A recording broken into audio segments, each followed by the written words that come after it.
Olá pessoal, eu sou o professor Augusto Mota, sejam bem-vindos ao nosso canal.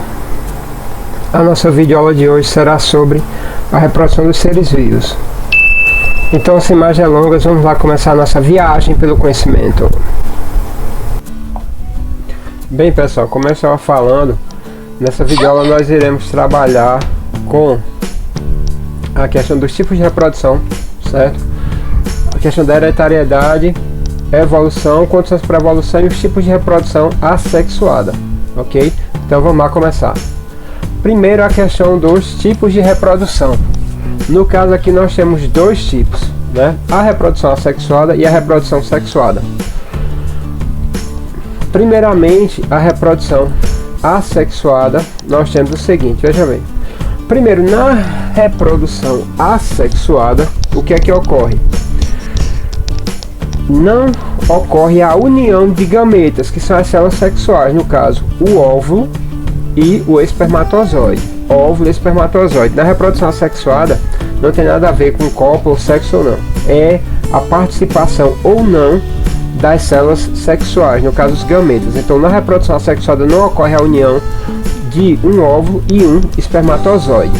Primeira característica. Depois, geralmente ela ocorre por divisão celular, né? No caso a mitose. Como exemplo, nós temos aqui a divisão binária em uma bactéria, em que você tem uma bactéria que ela duplica o material genético, divide o citoplasma e a membrana plasmática, depois divide a parede celular e ao final do processo você tem duas bactérias geneticamente iguais, são clones, certo? Outro detalhe, como eu falei, as células geradas são clones, certo? E o que é que acontece? Geralmente esse processo ocorre em seres vivos que precisam, para vencer o ambiente, eles têm que gerar muitos descendentes para ocorrer uma sobrevivência, certo? No caso aqui, nesse ambiente, a variação genética ela pode gerar uma resistência a antibióticos, né? Daí a questão de que hoje em dia os antibióticos você só pode tomar com prescrição médica. Por quê? Isso para não gerar uma super bactéria. Vou dar um exemplo. O médico manda você tomar um antibiótico por 7 dias. Com 3 você está se sentindo bem, aí para. Isso vai gerar o que? Vai gerar bactérias resistentes, a doença irá voltar, e aí se você tomar o remédio novamente, ele possivelmente não irá surtir efeito. Por isso que hoje em dia os antibióticos eles só podem ser tomados com prescrição médica. Entendido? Como exemplo, nós temos a divisão binária, né, em que uma bactéria com 20 minutos ela se transforma em duas bactérias, né? Duplica o material genético, divide o citoplasma, a membrana plasmática, a parede celular, e com 20 minutinhos uma bactéria se transformou em duas. Uma bactéria que nós chamamos de célula mãe se transforma em duas chamadas de células filhas, que são clones geneticamente iguais, certo?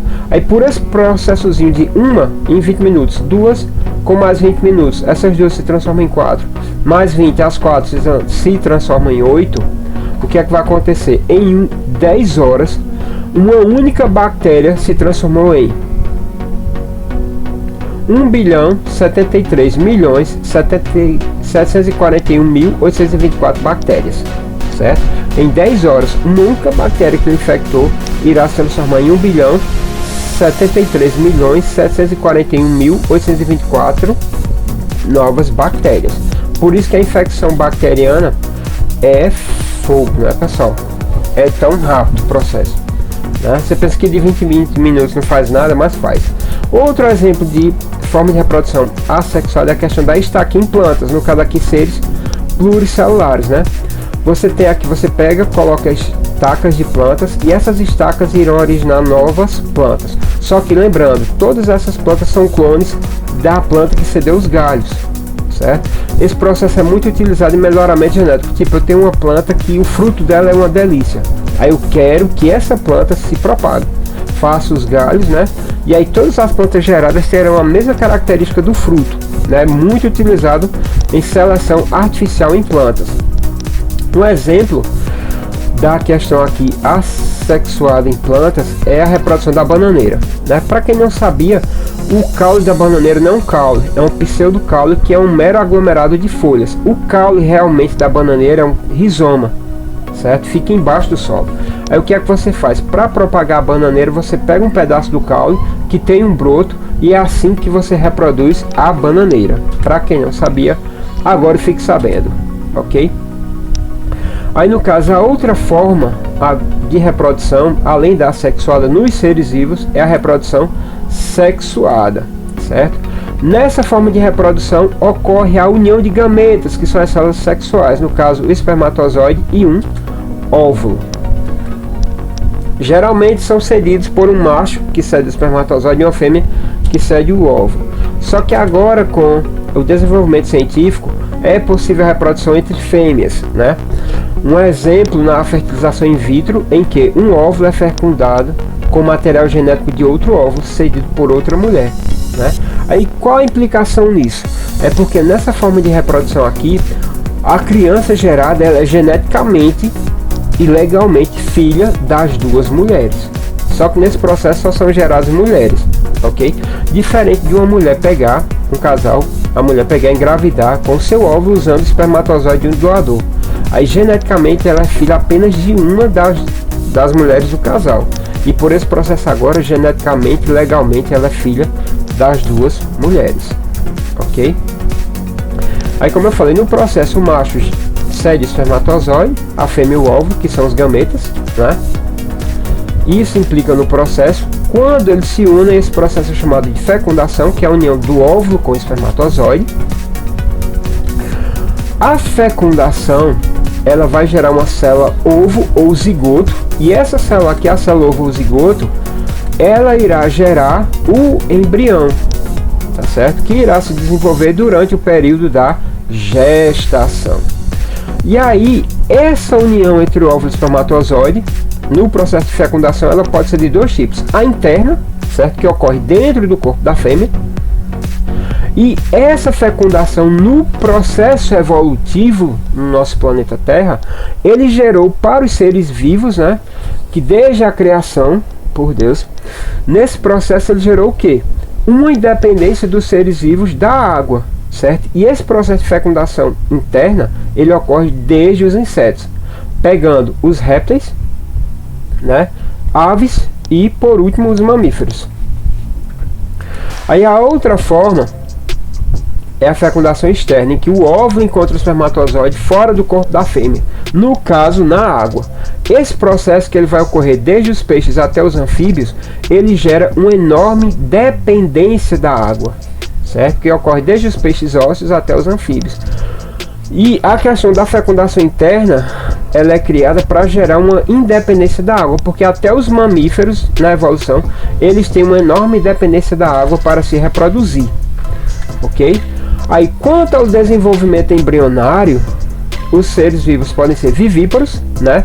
Cujo desenvolvimento embrionário ocorre dentro do corpo da fêmea, geralmente num útero, né? E o bebê, o ser vivo já nasce formado, que é um processo comum nos mamíferos. E aí o desenvolvimento do embrião ocorre dentro do útero. A outra forma são os ovíparos, né? Em que o desenvolvimento embrionário ocorre dentro de um ovo, certo? Isso é um processo que é uma adaptação a ambientes secos, né? Com o surgimento do ovo, os seres vivos ganharam independência da água para se reproduzir, para o seu desenvolvimento embrionário, uma independência da água, certo? E aí, esse processo de reprodução por ovo surge com os répteis, né? Os primeiros ovos surgiram com os répteis. Daí aquela velha questão: e aí, professor? Quem surgiu primeiro, foi o ovo ou a galinha? Nesse caso aqui, evolutivamente falando, foi o ovo, ok? Foi o ovo que surgiu primeiro, porque ele surge com os répteis. E lembrando que as aves, elas surgem a partir dos répteis na época dos dinossauros, ok? E o terceiro grupo são os ovovivíparos, em que o desenvolvimento ocorre dentro de um ovo, só que esse ovo dentro do corpo da fêmea, né? E o filhote já nasce formado também, mas antes foi dentro de um ovo, dentro do corpo da fêmea. Como exemplo, algumas espécies de tubarões. E aí, depois disso, nós temos agora a questão da hereditariedade. O que é a hereditariedade em si, pessoal? Hereditariedade é a capacidade que um ser vivo tem de gerar seres vivos semelhantes. Exemplo, uma gata gera gatinhos, uma cadela cachorrinhos, né? uma vaca gera um bezerrinho, uma égua um potrinho, certo? Então, desde os gregos é observado que os seres vivos eles geram seres vivos semelhantes. A esse processo se deu o nome de hereditariedade, né? A hereditariedade são passadas características hereditárias, né? Que são o que? Cor dos olhos, altura, cor da pele, fibra do cabelo, certo? E essas características hereditárias elas são transmitidas pelos genes. Hoje se sabe que são os genes que transmitem as características hereditárias. E os genes estão contidos no DNA, né? Que em português é ADN, molécula de DNA que significa ácido desoxirribonucleico, né? Em inglês, desoxirribonucleico acid, né? No DNA estão todas as informações genéticas do indivíduo, formando o que nós chamamos de genoma. Cada ser vivo tem um genoma. Uma cebola tem um genoma, uma formiga tem um genoma, um elefante tem um genoma, né? O DNA é uma molécula que ela fica no núcleo de cada célula, com exceção das células anucleadas, como as hemácias e as plaquetas, né? Fora elas, todas as outras têm núcleo que tem o DNA, né? E lá no DNA estão todas as informações genéticas, e durante o processo o DNA ele se condensa formando o que nós chamamos de cromossomos, né? O DNA, aqui você tem a estrutura espacial do DNA, ele é formado por duas partes, duas fitas de açúcar, a desoxirribose, certo?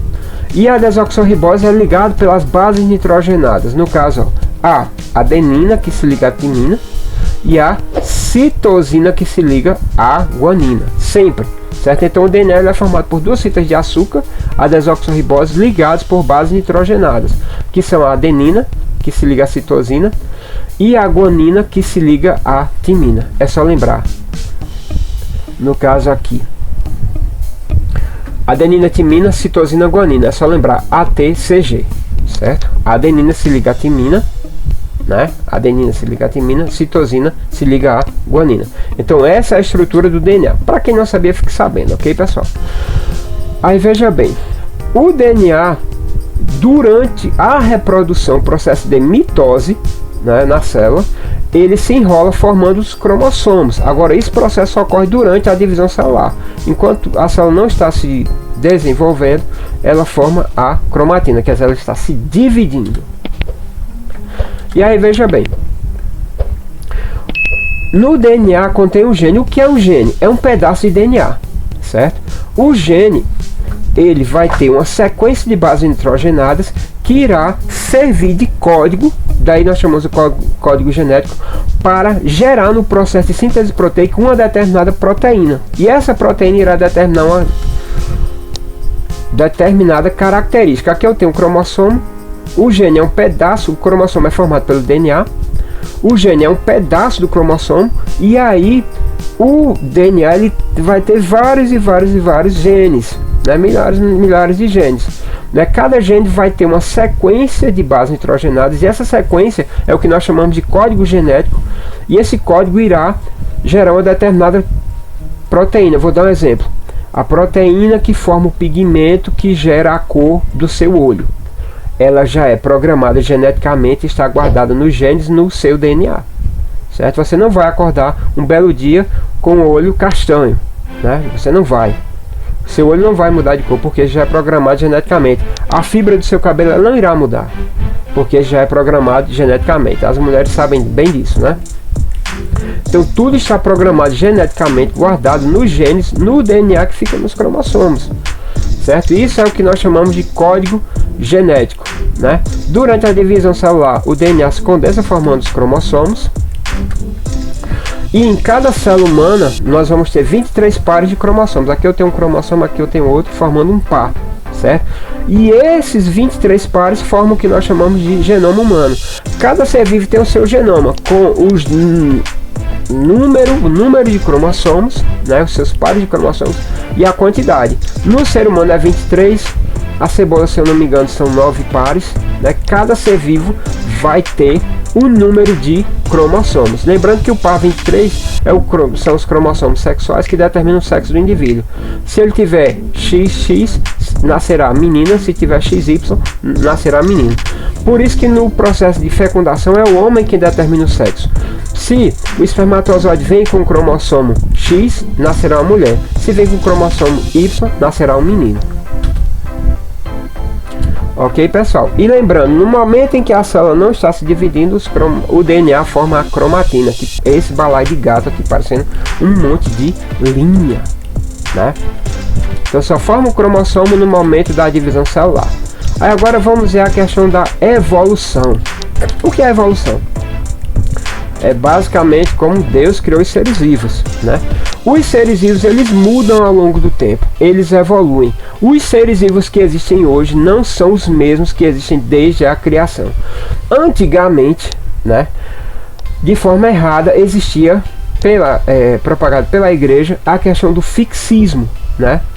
Que eles acreditavam que os seres vivos eram criados dessa forma desde a criação, por causa da história da Arca de Noé, que hoje em dia nós sabemos que não é verídico, né? Embora que hoje em dia a igreja ela aceite a questão da evolução dos seres vivos. Por quê? Ela é comprovada através de quê? Dos fósseis, né? Os fósseis provam que os seres vivos não são iguais ao que eram no início. Embora que isso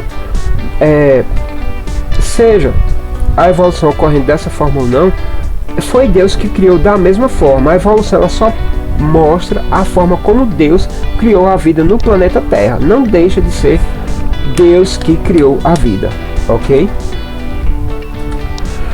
E aí o que é que você vai ter aqui? Um exemplo, os dinossauros que existiram por 150 milhões de anos atrás, né? Há 65 milhões eles se extinguiram. E o que comprova? A questão dos fósseis. A palavra fóssil vem do latim, que quer dizer que tirado da terra. E aí os fósseis comprovam essa questão, né? Um fóssil, que é um fóssil, que prova que os animais não foram iguais desde a criação, que eles evoluem, né? Um fóssil é resultante do processo de mineralização do osso. O animal morre, várias camadas, à medida que o tempo vai passando em milhões de anos, várias camadas vão ficando em cima do osso. A pressão, ela faz com que o osso vire um osso de pedra. Um fóssil, na verdade, é nada mais nada menos do que um osso de pedra. Isso quando é um fóssil de um esqueleto, né? Pode ser um fóssil de uma folha, né? Que é mais difícil, porque geralmente os fósseis são formados de camadas duras do corpo, né? Aí, como eu falei, a evolução em si é o conjunto de transformações sofridas por uma espécie em um determinado período. Exemplo, aqui você tem o Archaeopteryx, que é o fóssil, no caso de quem? O fóssil das aves, né? O fóssil das aves, né? Aqui você tem um fóssil dele que comprova o quê? Que as aves elas vieram dos répteis, né? E os fósseis eles comprovam que a existência de animais e plantas que existem hoje não são iguais ao que existiam há 1000 anos atrás, 2000 anos atrás, né? Um exemplo é a questão da evolução do cavalo, né? O ancestral do cavalo ele era pequeno igual um cachorro. À medida que os milhões de anos foram passando, ele evoluiu para se tornar no que é hoje, né? E aí, ó, como eu falei para vocês, determinada espécie, né? A questão da evolução ela determina o surgimento ou a extinção de uma determinada espécie no momento atual, né? E os fósseis dos museus eles comprovam essa questão da evolução, né? Ó, não é uma coisa irrefutável, não tem quem diga que os dinossauros não existiram, porque os fósseis estão lá nos museus para comprovar isso. Lembrando que os fósseis eles são descobertos pelos paleontólogos, né? E hoje em dia nas regiões mais secas, né? É onde tem maior facilidade para se descobrir os fósseis. Lembrando as regiões mais quentes e secas. Porém, nas regiões mais frias, tipo na Sibéria, foi encontrado esse mamute aqui, que é chamado mamute de Berezovka, certo? Para vocês verem o estado de conservação que ele foi encontrado. E essa questão da conservação, o que é que vai acontecer? O estado de conservação foi tão grande que foram encontrados vegetais verdes ainda dentro do estômago desses animais. Isso indicando, segundo algumas teorias, uma suspeita de que na época houve uma mudança brusca no eixo de rotação da Terra, gerando uma um congelamento instantâneo, né? Em relação à extinção dos dinossauros, ocorre a teoria de que há 65 milhões de anos atrás um grande meteoro caiu em Yucatán, no Golfo do México, né, matando os dinossauros que estavam próximos, tipo uma grande explosão nuclear, gerando uma grande nuvem de poeira e impedindo a questão da chegada da luz do sol, né, total, matando as plantas e aí quebrando toda a cadeia alimentar, matando os grandes herbívoros, depois os grandes carnívoros e sobrando na época só os pequenos animais, que na época eram os mamíferos, né? E aí, fora a questão da evolução, nós temos aqui as condições para que a evolução ocorra. Para que os animais eles mudem durante o período evolutivo do planeta, são necessárias duas coisas: mutações, que elas ocorrem até hoje, e a ação da seleção natural, né? Primeiro, o que são as mutações? Mutações são mudanças causadas na sequência genética, certo? Você sabe que o gene ele gera as características genéticas. Então, quando ocorre uma mutação, pode fazer surgir uma característica genética diferente das anteriores. Tipo, isso fazendo surgir uma nova característica hereditária. Exemplo, a mudança da cor, certo? Do indivíduo. O indivíduo nasceu albino. Isso é uma mutação. Ou outra característica, o ser vivo nascer mais forte. Tipo, o urso nascer com um pelo mais escuro e as patas mais compridas, né?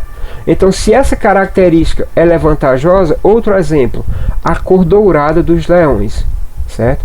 Que isso faz com que eles possam se camuflar na savana africana. Então, é uma mutação vantajosa. Se for vantajosa, essa mutação ela se propaga. Outro exemplo de mutação em seres unicelulares, o processo de conjugação nas bactérias, em que uma bactéria se une por uma ponte citoplasmática, passa material genético para outra bactéria e ao final você tem duas bactérias com a mesma característica. É basicamente assim que ocorre pelo processo de surgimento de superbactérias, né? Se você não toma um antibiótico direito. Outro exemplo, a questão da mutação da baleia, que o ancestral da baleia era um animal terrestre, né? Semelhante a um gato, um leão, né? E o que comprova isso hoje em dia? A questão da estrutura óssea. Você observa ossos na baleia que só existem em animais terrestres, como se ela tivesse uma pata que se atrofiou, né? Porque a baleia ela não é um peixe, ela é um mamífero, né? Essa questão da nadadeira é uma prova na atualidade de que a baleia o ancestral da baleia era terrestre, porque a baleia não é um peixe, ela é um mamífero, né? Algumas mutações elas são desvantajosas ou vantajosas, né? Exemplo, por que é que você só vê crocodilo albino em cativeiro?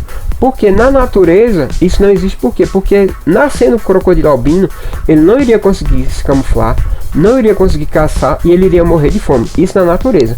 Embora aqui em cativeiro ele consegue viver normalmente, porque não cede alimento para ele, né? Aí outra questão para que a evolução ocorra, além das mutações que irão atuar, é o processo de seleção natural, certo? O que é que ocorre? O processo de seleção natural ele foi codificado, compilado por esses dois cientistas aqui, Charles Darwin e Alfred Russel Wallace, e na obra A Origem das Espécies, que foi publicada em 24 de novembro de 1859, que revolucionou a ciência, né? Eles descobriram como é que ocorre a evolução dos animais, ok? Aí vejam bem, justamente pela adaptação, no caso, ocorrem as mudanças genéticas, né?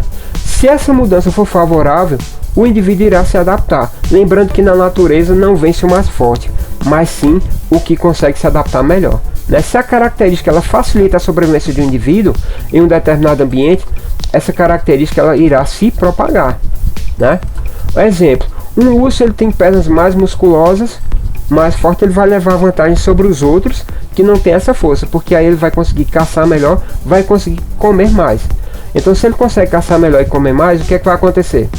Essa característica ele vai conseguir se reproduzir mais e essa característica passa para os seus descendentes. ele irá gerar mais descendentes que os outros ursos. Então, com o passar dos anos, né, 10, 100, 200 anos, naquela região irão ter ursos somente com aquela característica de serem mais altos e mais fortes. Ok? Aí somente os seres com mudanças vantajosas conseguem sobreviver. Aquele exemplo da cor do leão. Por que não existe leão albino na África? Porque um leão albino ele não consegue se camuflar, embora eles ocorram em cativeiro, né? No caso aqui só consegue sobreviver o leão com essa cor dourada porque lá naquele ambiente ele conseguiu se camuflar. Então, conseguindo se camuflar, caça melhor, age melhor, consegue se reproduzir mais e aí passar essas características, gerar mais descendentes, e essa característica é passada, coisa que não ocorreria se esse leão estivesse na Antártida. Lá o leão albino teria maior chance de sobreviver. Por isso que lá na Antártida os animais eles apresentam o que no inverno? Pele clara, ok? E aí, como eu falei para vocês,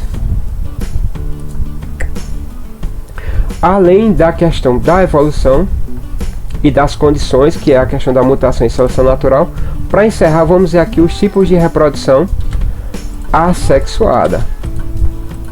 Certo? Quais seriam os tipos de reprodução assexuada? Vejam bem, nós temos aqui a questão da divisão binária, fragmentação, multiplicação vegetativa, brotamento e esporulação. Divisão binária, como eu já falei, ela ocorre nos seres vivos unicelulares, certo? Em que, no caso aqui, uma célula mãe origina duas células filhas idênticas, no caso a reprodução divisão binária nas bactérias, né? As duas células originadas são clones ao final do processo, e esse processo de divisão binária geralmente ocorre em bactérias, protozoários e algas unicelulares, né? Depois da divisão binária temos a questão da fragmentação, certo? Em que um pedaço do organismo origina outro, que seria um clone. Muito comum em estrelas do mar, né? Você quebra a estrela do mar em duas, cada pedaço origina uma nova estrela do mar. Porém, para que isso ocorra, o pedaço tem que pegar parte do anel interno. Se você quebrar só um braço, esse braço irá morrer e a estrela irá recuperar esse braço. Ok? Aí esse processo de fragmentação ele ocorre tanto em esponjas marinhas quanto estrelas do mar, né? Muito importante saber disso. Multiplicação vegetativa, que ocorre em plantas, como eu já falei para vocês, você reproduz plantas por galho, embora que isso não ocorra em todas as plantas, né? Você pega os galhos e cada galho desse originará uma nova planta, lembrando que esses galhos são clone da planta que deu origem. Lembrando que isso é muito utilizado para melhoramento genético de plantas, para selecionar uma planta que tem um fruto melhor, uma planta que seja resistente a pragas, né? Depois disso temos a questão do brotamento, que é um processo que ocorre em seres vivos pluricelulares, né? Tipo, o indivíduo produz um broto e esse broto pode se desprender ou não. Se não se desprende, dá início a uma colônia. Muito comum em seres vivos como as hidras, que são quinidários de água doce, né? Esse broto ele pode se desprender ou não. Geralmente, outro exemplo de quinidário na abelha, ele não se desprende, dando origem a uma colônia, né? Em esponjas marinhas, o broto pode se desprender ou não, né? Quando não se desprende, dá origem a uma colônia, ok? Agora lembrando, o broto ele tem a mesma característica genética. Lembrando que as esponjas marinhas elas também realizam a reprodução sexuada, né? E aí, por último, temos a questão da esporulação. A esporulação ela se dá por propagação de esporos, que são células unicelulares com a medida de 4 a 20 micrômetros. Esses esporos eles são extremamente resistentes, podem passar até mais de um ano no ambiente, certo? É um exemplo de seres vivos que se propagam por esporos, os fungos, né? A gente não consegue ver o esporo. A olho nu ele aparenta isso aqui, ó, uma poeira, né? Você só consegue ver ao microscópio, certo? Ó, os esporos nos fungos são produzidos por estruturas chamadas de esporângios, ó. Cada bolinha dessa aqui é um esporo, né? São liberadas ao vento, por isso que um mofo que tem uma parede, ele consegue se propagar para a parede vizinha, justamente a partir dos ventos. né? E esse processo de esporização ocorre em fungos e briófitas, como os musgos, né? Eles e também os musgos se propagam liberando esporos ao vento, né? E a fecundação deles ocorre o que? Na água. Além disso, também as pteridófitas, né? Como as samambaias, essas estruturas aqui que aparecem nas samambaias são os soros, que também liberam os esporos da samambaia. É assim que no quintal, você nunca plantou uma samambaia, pode surgir uma samambaia no seu quintal. Quem trouxe? O vento, né? Liberou os esporos. E aí, era isso, pessoal, que eu tinha para falar. Espero que vocês tenham gostado. Nos veremos na nossa próxima videoaula. Vou pedir a vocês, por favor, deixem seu like, se inscrevam no nosso canal, que isso ajuda o nosso trabalho pra caramba, ok? Forte abraço, fiquem com Deus e fui!